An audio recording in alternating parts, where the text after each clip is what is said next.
आपके बदन का निकला हुआ कपड़ा हम्माम में बाथरूम में रख दिया जाए और कुछ देर तक वो कपड़ा बाथरूम में लगा रहे रखा रहे तो उस पर 80 जिन कबीस उस पर हावी हो जाते हैं। 80 जिन खबीस उस पर हावी हो जाते हैं। ये नबी करीम सल्लल्लाहु अलैहि वसल्लम ने तो नहीं बताया।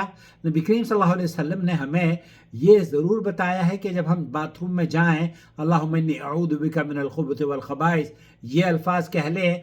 लेकिन आपका ये अकीदा रखना कि वो कपड़ों पर 80 जिन हावी हो जाते हैं, तो कपड़े हम पहन के जाते हैं, नंगे थोड़े ही जाते हैं। वहां पर आपके ऊपर भी तो सवार हो सकता है ना। और हर चीज पर जो जिस्म के साथ लगी हो या अलग रखी हुई हो हम्माम में, उस पर जिन हावी नहीं होते।